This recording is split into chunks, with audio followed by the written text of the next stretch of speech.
አክብሮታይ ሰላምታችን በያላችሁበት ይድረስ የተወደዳችሁ የኢትዮ ፎረም ቤተሰቦች እነሆ የዕለቱን ዘገባዎቻችንን ከዚህ እንደሚከተለው ወደ እናንተ ማድረስ ጀመርን። አበይት ነጥቦቹን በቅድሚያ ሻዕቢያ ሌተናንት ጀነራል ጻድቃን ገብረትንሳኤና አብይ አህመድ ላደረጓቸው ሰሞነኛ ንግግሮች ምላሽ ሰጥቷል። ጀነራል ጻድቃን አሰብን እንንጠቃቸው ብለው እንደነበር መናገራቸው፣ ጠቅላይ ሚኒስትሩ ደግሞ ቀይ ባህር ካልገባን አካባቢው ይበጠበጣል ሲሉ መግለጻቸው የሚታወስ ነው። በዝርዝር የምንመለከተው ጉዳይ ነው። በአማራ ክልል በምርጫ ስምሪት ላይ በነበሩ የመንግስት ኃይሎች ላይ ጥቃት መፈጸሙ ተሰማ። የፋኖ አመራሩ የመከላከያ አዛዦች የምርጫ ቦርድ አስፈጻሚነት ሚናን ተረክበዋል ሲሉ ገልጸዋል። ይህንንም ይዘናል። ከቴዲ አፍሮ አዲስ አልበም ጋር በተያያዘ በርካታ ሰዎች መታሰራቸው ተሰማ። አገዛዙ ያሰራቸውን ሰዎች የምርጫ ሂደቱን ልታደናቅፉ ነበር ማለቱም ተገልጿል። ተጨማሪ አለን። አቶ ሽመልስ አብዲሳ እያሸበሩ ነው ሲሉ ተናግሯል። የኦህዴድ ብልጽግና ሰዎች እንነቅላቸዋለን አታሸንፉንም ዛቻቸውም ቀጥሏል። የዚህ የመንቀል ተግባራቸው ማሳያ የሆኑ ጥቃቶችም ቀጥለው በምስራቅ ወለጋ በነዋሪዎች ቤት ላይ የድሮን ድብደባን አድርሰዋል። ሰሙታላችሁ። ለተጠራው ህዝባዊ ሰልፍ ከቦርዱ እስካሁን ምላሽ እንዳላገኘ ፓርቲው አሳወቀም። ነገር ግን ሰልፉን ለማካሄድ ህገ መንግስታዊ መብታችንን እንጠቀማለን ሲልም ገልጿል። ሌላኛው መረጃችን ነው። የሆርሙዝ ወሽመጥ ሙሉ በሙሉ እንዲከፈት ታውጇል ስትል ኢራን አሳውቃለች። የሀገሪቱ አብዮታዊ ዘብ የሚያልፉ መርከቦች ለጦሩ በማሳወቅ መሆኑን ገልጾ እስራኤልና አሜሪካንም አስጠንቅቋል። ዶናልድ ትራምፕ ደግሞ ቴህራን የኒውክሌር መርሃ ግብሯ እንዲታገድ ተስማምታለች ሲሉ ገልጿል። የዓለም የነዳጅ ዋጋ ላይም ለውጥ እየታየ ነው። የተወደዳችሁ የኢትዮ ፎረም ቤተሰቦች አብራችሁን ስትቆዩ እነዚህን እና ሌሎችን መረጃዎችን ታደምጣላችሁ። ሰናይ ቆይታ ይሆንላችሁ። ሻዕቢያ ሌተናንት ጀነራል ጻድቃን ገብረትንሳኤና አብይ አህመድ ላደረጓቸው ሰሞነኛ ንግግሮች ምላሽ ሰጥቷል። ጀነራል ጻድቃን አሰብን እንንጠቃቸው ብለው እንደነበር መናገራቸው፣ ጠቅላይ ሚኒስትሩ ደግሞ ቀይ ባህር ካልገባን አካባቢ ይበጠበጣል ሲሉ መግለጻቸውም የሚታወስ ነው። አገዛዙ የወደብ ባለቤት አድርጌያቸዋለሁና እንኳን ደስ አላችሁ ያለበትን ጨምሮም ላለፉት ዓመታት ስለ ቀይ ባህርና አሰብ ደጋግሞ ሲያስነግር ከርሟል። የቀድሞ የጥፋት አጋሩ ሻዕቢያም ሳይሰልስ ምላሽ እየሰጠ መጥቷል። ይህ አሁንም ቀጥሎ የብልጽግናው ሰዎች ለ3 እና 4 ዓመታት የኢትዮጵያን ሕዝብ በቴሌቪዥን ቀይ ባህር እያስገቡት አሁንም ያንኑ እያስቀጠሉት ናቸው። ቀይ ባህር ካልገባን ቀጠናው ይናወጣል፣ ሰፈሩ ሰላሙን ያጣል የሚለው ደግሞ ከሰሞኑ በብልጽግናው ፕሬዝዳንት በኩል የቀረበ ንግግር ነው። ለምንድን ነው የሆርሙዝ ስትሪፕን ማስከፈት የዓለም አጀንዳ የሆነው? የቀይ ባህር ቢዘጋ ማስከፈት ከኛ በላይ ለማን አጀንዳ ይሆናል? ኢትዮጵያ የባህር በር ባለቤት ካልሆነች አታድግም ብቻ ሳይሆን ሰፈሩ አይለወጥም፣ ሰፈሩ ሰላም አያገኝም፣ የዓለም ንግድም ይስተጓጎላል። በእርግጥ ያገዛዙ ሹማምንት እንዲህ በፈረቃ በየመገናኛ ብዙሃኑ እየወጡ ከሚናገሩና ከሚቀሰቅሱም ዲፕሎማሲያችን ተአምር ላይ ነው፣ ወታደራዊ አቅማችን ሚራክል ነው ብለዋልና በእነዚህ በሚሏቸው መንገዶች ስለምን ቀይ ባህርን አያመጡትም የሚል በፕሮፓጋንዳዎቹ የተሰላችና የታከተ ዜጋ መኖሩ ግን አይቀርም። በአገዛዙ ልሳናት ከሰሞኑ ወጥተው አሰብን በተመለከተ ከተናገሩት ውስጥ ደግሞ ሌተናንት ጀነራል ጻድቃን ገብረትንሳኤ ይገኙበታል።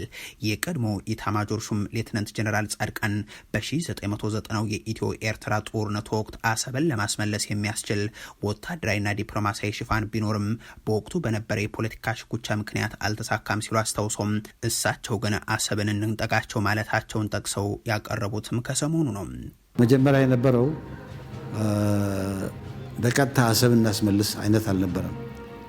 ንብረታችንን የምናስመልስበት፣ እነሱን ገፍትረን ግዛታችንን የምንይዝበት፣ ኋላ ግን ኃይላችን እየጨመረ ሲሄድ ከዚህ ቀደም የሰራነውን ስህተት እናርም፣ አሰብን እንቀማቸው የሚል ነገር ማንሳት ጀመርኩ።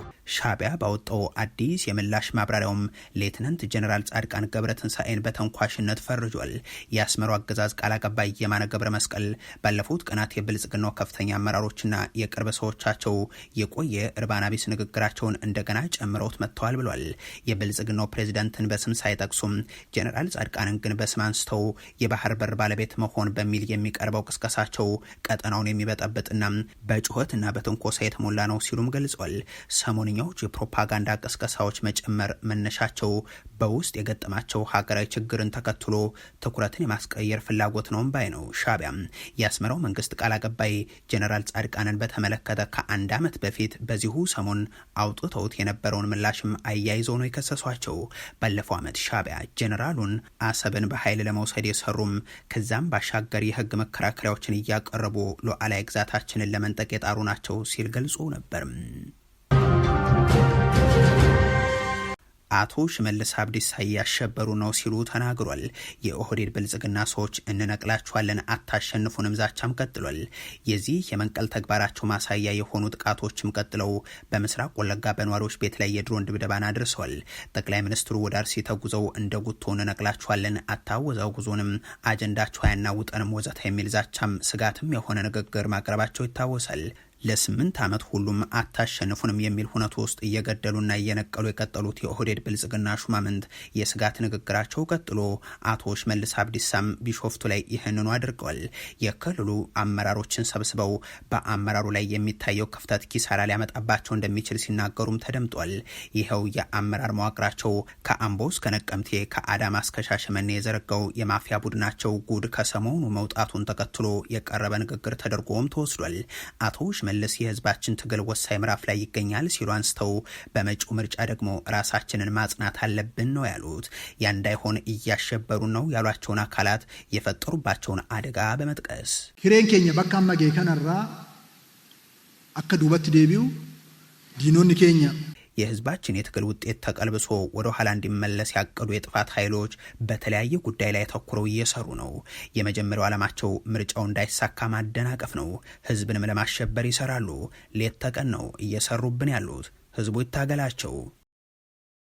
እናቶ ሽመልስ አብዲሳም ይሁን አለቃቸው አብይ አህመድ ህዝብ ይታገልልን የሚሉት እንነቅላቸዋለን ባሉት መሰረት ሰውን በየቀየው ከህይወቱም ከመኖሪያውም እየነቀሉ ነው። ከሰሞኑ ጠቅላይ ሚኒስትሩ አርሲ ላይ እየዛቱ ወለጋ ላይ ደግሞ ድሮን ያዘንቡ ነበር። በምስራቅ ወለጋ ዞን ጊዳያናም ወረዳም ድሬ ጉባ በተባለ ስፍራ የተፈጸመ የድሮን ድብደባም የአርሶ አደሮችን መኖሪያ ኢላማ ያደረገ ነው። በዚህ ጥቃት የአርሶ አደሮቹ እንስሳት ሳይቀር ለህልፈተ ህይወት ተዳርገው ታይቷል። እንነቅላቸዋለን የሚሉት እንዲህ ያለውን ጸረ ህዝብ ተግባራቸውን ነው። በአማራ ክልል በምርጫ ስምሪት ላይ በነበሩ የመንግስት ኃይሎች ላይ ጥቃት መፈጸሙ ተሰማ። የፋኖ አመራሩ የመከላከያ አዛዦች የምርጫ ቦርድ አስፈጻሚነት ሚናን ተረክበዋል ሲሉ ገልጿል። ከጥቂት ሳምንታት በፊት በአማራ ክልል በርካታ አካባቢዎች የተደረገው ሰልፍ የብልጽግናውን የምርጫ ድግስ የሚያወግዝ እንደነበር ይታወቃል። የፋኖ ኃይሎችን በክልሉ የሚደረገውን ምርጫ ውድቅ አድርገው የማስጠንቀቂያ መግለጫ አሰራጭተው ነበር። እንዲያም ሆኖ አገዛዙ በክልሉ ሰፊ የምርጫ እንቅስቃሴ ላይ ስለመሆኑ ሲገልጽ ይደመጣል። አያይዞም ይህንን ገዳይና ነቃይ መንግስት ሆኖ ለመቀጠል የሚያስችለውን ድግሱን ለማስተጓጎል የሚጥሩ አካላትን ለማክሸፍ እየሰራሁ ነው ማለቱ ይታወቃል። እና ምርጫውን በማደናቀፍ ሀገርን ያለ መንግስት ለማስቀረት የተሸረበውን የውስጥም የውጭም ሴራ ማክሸፍ ነው። የምርጫውን ሂደት ለማደናቀፍ ከውጭና ከውስጥ የሚሰነዘረውን ጥቃት መከላከልና ማምከን የግድ ይላል። ለዚህ የብልጽግናው ምርጫም ስምሪት ላይ የሚገኙ ወታደሮችና የታችኛው እርከን አመራሮቹ ላይ ደግሞ ጥቃቶች እየተፈጸሙ ይገኛሉ። ትናንት በደቡብ ጎንደር ጋይንት ሳሊ ተብሎ ወደሚጠራው አካባቢ በመጓዝ ላይ በነበሩና የምርጫ ቁሳቁስን ጭምር በያዙ የመንግስት ወታደራዊና ሲቪል ኃይሎች ላይ የተከፈተ የተባለው ጥቃትም የቅርብ አብነት ነው። ከዚህ በፊትም በወሎ ቀጠና አንዳንድ ስፍራዎች ተመሳሳይ ጥቃቶች መድረሳቸው የሚታወስ ነው። የፋኖ ኃይሎች ቃል አቀባይ ደግሞ ጀነራሎችና የመከላከያ ሰራዊቱ የምርጫ ቦርድ አስፈጻሚነት ተልእኮ ላይ ናቸው ይላሉ። የብልጽግና ጀነራል መኮንኖች፣ ኮሎኔሎችና ሌሎችም አመራሮች እግራቸው በረገጠበት ሁሉ ህዝብን አስገድደው የመራጮች ምዝገባ ላይ መመዝገብ፣ ከምዝገባው በኋላ የሰጡትን የመራጮችን ካርድ መልሶ መሰብሰብና ወደ ምርጫ ኮሮጆ ማስገባት ስራ ላይ ናቸው የሚሉት ቃል አቀባዩም መከላከያ፣ ፖሊስና አድማ ብተና የምርጫ ቦርድን የምርጫ ታዛቢዎችና የምርጫ አስፈጻሚዎችን ሚና ተረክበዋል ሲሉም አክሏል። በጋይንት በዚህ ተልእኮ ላይ የነበረ የፖሊስ አባል ከጥቃት በኋላ የራሱ ያልሆነ በርካታ የምርጫ ካርድን በኪሱ ይዞ ተገኝቷል የሚል ማሳያ በማቅረብ ምርጫ ካርድና ተተኳሽ የምርጫ ኮሮጆና መድፍ በማይነጣጠሉበት ሁኔታ ውስጥ መከላከያ መራጭ፣ ታዛቢ፣ አስመራጭ፣ አስፈጻሚ በሆነበት አገዛዝ ውስጥ ምርጫውን ከቁም ነገር የሚቆጥር ሚሊዮን መራጭ ተመዘገበ ለሚል ፕሮፓጋንዳም የሚገዛ ግብዝ ብቻ ነው ብሏል አመራሩም። ከቴዲ አፍሮ አልበም ጋር በተያያዘ በርካታ ሰዎች መታሰራቸው ተሰማ። አገዛዙ ያሰራቸው እነዚህን ሰዎች የምርጫ ሂደቱ ልታደናቅፉ ነበር ማለቱም ተገልጿል። የብልጽግናው መንግስት በህጋዊ የጸጥታ ተቋማቱና በኢመደበኛ የማፊያ ቡድኖች በኩል በተለያዩ ቦታዎች በዜጎች ላይ የሚፈጽመው ግድያ፣ አፈናና እስራት እንደቀጠለ ነው። ኢትዮጵያውያን በማንነታቸውም በሙያቸውም በፖለቲካዊ አመለካከታቸውም የታሰሩባቸውና የተሳደዱባቸው 8 የመከራ ዓመታት የተዳሰሱበት ዜማን ጨምሮ አርቲስት ቴዎድሮስ ካሳሁን ከሰሞኑ ይፋ ያደረገው አልበሙ ደግሞ ተረኛው የእስር ምክንያት ሆኗል ብለዋል የኢትዮ ፎረም ምንጮች። በተለይም ከትናንት በስቲያ ምሽት ማለትም አልበሙ ከተለቀቀበት ዕለት ጀምሮም በርካታ የጸጥታ አካላት በአዲስ አበባ የተለያዩ ስፍራዎች ላይ በማሰማራት ፍተሻዎች መጠናከራቸውና በርካታ ሰዎች እንዲታሰሩ መደረጉንም ምንጮቹ ገልጿል። እነዚህ ስርዓቶች የተፈጸሙት የድምፃዊውን ዘፈን ከፍተው በምሽት መዝናኛ ቦታዎች ላይ ሲዝናኑ በነበሩና በርካታ ወጣቶች በተሰባሰቡባቸው ቦታዎች ላይ ስለመሆኑ አንድ ለጉዳዩ ቅርበት ያላቸው የጸጥታ አካል አስረድቷል። ከነዚህ ስፍራዎች በተጨማሪ መንገድ ላይ ተጠርጥራቸዋል በሚል የተያዙም የድምፃዊውን ዘፈን ከፍታቸዋል በሚል የታሰሩ የሚገኙበት እንዳሉም አክሏል። እንዲያም ሆኖ ወደ ፖሊስ ጣቢያዎቹ ሲወሰዱ የተመዘገቡት ደግሞ የምርጫ ሂደቱን ለማደናቀፍ መሞከር በሚል ነው ተብሏል። በመቶዎች የሚቆጠሩ ወጣቶች በከተማዋ ከዚህ ጋር በተያያዘም በተለያዩ ጣቢያዎች ባለፉት 2 ቀናት ሳይታሰሩ እንዳልቀሩ የሚገልጹት ምንጮች በአዲስ አበባ ፖሊስ 3ኛ በፌደራል ፖሊስ ሜክሲኮ ወንጀል ምርመራ ቢሮን ጨምሮም በርካታ ሰዎች መወሰዳቸው ሰምቷል። እንደ ሀና ማርያም፣ ቦሌ፣ የካና አዲሱ ገበያ ካሉ ስፍራዎች ተይዘው ወደ የጣቢያዎች የተወሰዱ ሰዎችን እንደሚያውቁ የገለጹ ምንጭ የድምፃዊውን ዘፈን ለሁከትና ብጥብጥ ለማዋል በማሰብ እየተባሉ መጥተዋል ሲሉም አስረድቷል። የብልጽግናው መንግስት በተለያዩ ምክንያቶች እንዲህ በየጣቢያው የሚያጉራቸውን ነዋሪዎችን ከፍተኛ ገንዘብ ማሰባሰቢያ መንገዱ አድርጎ ይመለከታቸዋል። ያለደረሰኝ ፍርድ ቤትም ሳያቀርባቸው በርካታ ወጣቶችን በዘፈቀደ እንዲታፈሱ እያደረገም ከፍተኛ ገንዘብ የሚጠይቅ ሲሆን መክፈል ያልቻሉትን ደግሞ በመሰብሰብ ወደ ውትድርናና ወደ ወታደራዊ ማሰልጠኛ ማዕከላት ሲያጓጉዝም ከርሟል። አሁን ደግሞ ዳስጣል የተሰኘን ዘፈን መክፈት የመሰል የእስር ዘመቻው አካል አድርጎ ጀምሮታል ብሏል። እነዚሁ ምንጮች ይህ በእንዲህ እንዳለለት ተጠራው ህዝባዊ ሰልፍ ከቦርዱ እስካሁን ምላሽ እንዳልተሰጠው ፓርቲው ገለጸ። ነገር ግን ሰልፍ ለማካሄድ ህገ መንግስታዊ መብታችንን እንጠቀማለን ሲልም አሳውቋል። ኢህአፓ አስቻይ ሁኔታዎች ባልተሟሉበት ሁኔታ የሚከናወን ጠቅላላ ምርጫ አምባገነንነትን የሚያጠናክር ነው ሲል ገልጾም ለሚያዝያ 30 በአዲስ አበባ፣ በመቀሌም፣ ባህር ዳር፣ ጎንደር፣ ሐዋሳ፣ አሶሳ፣ አዳማ፣ አምቦ፣ ድሬዳዋና ሐረር ሰላማዊ የተቃውሞ ሰልፍ መጥራቱን ያሳወቀው ከቀናት በፊት ነበር። ይህን ሰልፍ አስመልክቶ ለምርጫ ቦርድ በይፋ ማሳወቂያ ያስገባ ቢሆንም እስካሁን ምንም አይነት ምላሽ አላገኘሁም ብሏል። የኢህአፓ ዋና ጸሐፊ ሚስጥረ ስላሴ ታምራት ለብሔራዊ ምርጫ ቦርድ ስላስገባ ነው ደብዳቤ እስካሁን ያገኘነው ምላሽ የለም፣ ምንም ያሳወቁን ነገር የለም፣ አሁንም እየጠበቅን ነው ይላሉ። ምንም አይነት ምላሽ ባይሰጠንም ፓርቲው ካስፈለገም ከምርጫ ህጉ ማዕቀፍ ውጭ ለመንቀሳቀስ መዘጋጀቱንም አመልክተዋል። ይህ ሰልፍ በምርጫ ቦርድ ማዕቀፍ ሊከናወን የማይችል ከሆነም ከምርጫ ህጉ ውጭ ህገ መንግስታዊ መብታችንን እንጠቀማለን ሲሉ ለአዲስ ስታንዳርድ አስረድቷል። ኢህአፓ ከቀናት በፊት በሀገሪቱ ያለው ነባራዊ ሁኔታም ነጻ፣ ፍትሐዊና ተአማኒነት ያለው ምርጫ ለማካሄድ የሚያስችል እንዳልሆነና ይልቁንም ገዢው ፓርቲ የስልጣን እድሜውን ለማራዘም የሚጠቀምበት የማታለያ ትርኢት መሆኑን በመግለጽ ነው የሰልፍ ጥሪውን አቅርቦ የነበረው። በተለይም በትግራይ፣ አማራና ኦሮሚያ ክልሎች ያለው የጦርነት ወላፈንና የዜጎች መፈናቀል ሳይቆም የሚደረግ ምርጫ የሀገርን አንድነት ከመሰረቱ የሚንድና አምባገነናዊነትን የሚያነግስ እንደሆነ መግለጹም ይታወሳል። የሆርሙዝ የባህር ወሽመጥ ሙሉ በሙሉ እንዲከፈት ታውጇል ስትል ኢራን አሳውቃለች።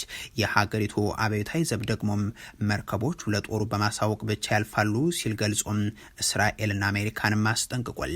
ዶናልድ ትራምፕ ደግሞ ቴህራን የኒውክሌር መርሃ ግብሯን እንድታግድ ተስማምታለች ሲሉ ገልጸዋል። የዓለም የነዳጅ ዋጋ ላይም ለውጥ እየታየ ነው። የሆርሙዝ ሰርጥ ለቀረው የተኩስ አቁም ጊዜ ሙሉ በሙሉ ክፍት እንደሚሆን የኢራኑ የውጭ ጉዳይ ሚኒስትር አባስ አራግቺ ይፋ አድርገዋል። አራክሺ በሊባኖስ ውስጥ በተደረሰው ተኩስ አቁም መሰረት በሆርሙዝ ሰርጥ በኩል የሚደረግ የሁሉም የንግድ መርከቦች ጉዞም ለቀሪው የተኩስ አቁም ጊዜ ሙሉ በሙሉ ክፍት እንዲሆን ታውጇል ነው ያሉት። ለ40 ቀናት የተዋጉት አሜሪካና ኢራን በፓኪስታን አሸማጋይነት የ2 ሳምንት የተኩስ አቁም መፈጸማቸው ይታወቃል። ይህ የተኩስ አቁም በሚቀጥለው ሳምንት ረቡዕ የሚጠናቀቅ ይሆናል። የኢራን የመንግስት ቴሌቪዥን ጣቢያ አንድ ከፍተኛ ወታደራዊ ባለስልጣንን ጠቅሶ ባስተላለፈው ዘገባ ደግሞ የመርከቦቹ ጉዞ የሚከናወነው በተለየ መስመር እንደሆነ ገልጿል። መርከቦቹ ለማለፍ የኢራን እስላማዊ አብዮታዊ ዘብ የባህር ኃይል ፈቃድ እንደሚያስፈልጋቸውም አክሏል። ባለስልጣኑ ለቴሌቪዥን ጣቢያው እንደተናገሩት ይህ የተለየ የጉዞ መስመር የተወሰነው በኢራን የወደቦችና የማሪታይም ድርጅት አማካኝነት ነው። ጣቢያው ከፍተኛ ወታደራዊ ባለስልጣኑን ጠቅሶም እንደሚለው ከሆነም በሆርሙዝ ወሽመጥ በኩል የሚደረግ የወታደራዊ መርከቦች ጉዞ ግን አሁንም ቢሆን ዝግ ነው።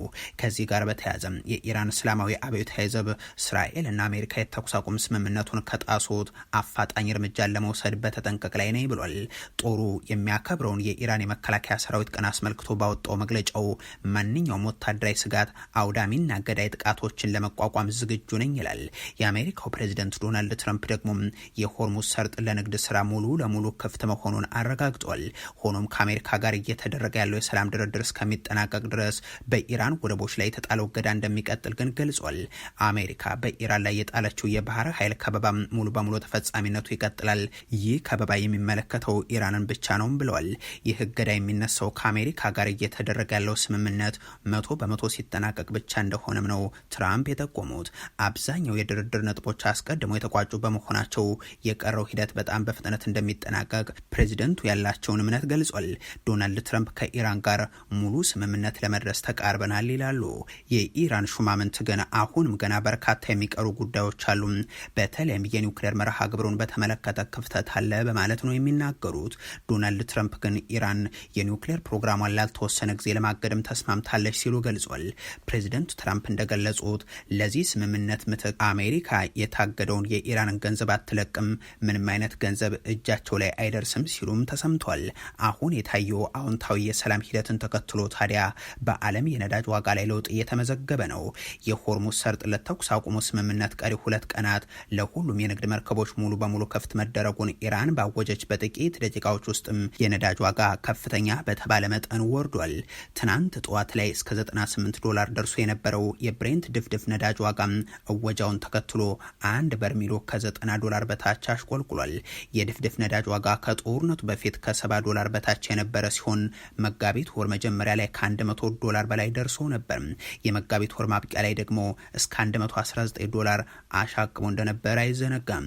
አሁን የሆርሙዝ ሰርጥ ለንግድ መርከቦች ሙሉ በሙሉ ክፍት መደረጉን ኢራን በማወጇ ዋጋው በአንድ ቀን ከ$98 10% ቀንሶ ከ$90 በታች ሆኗል።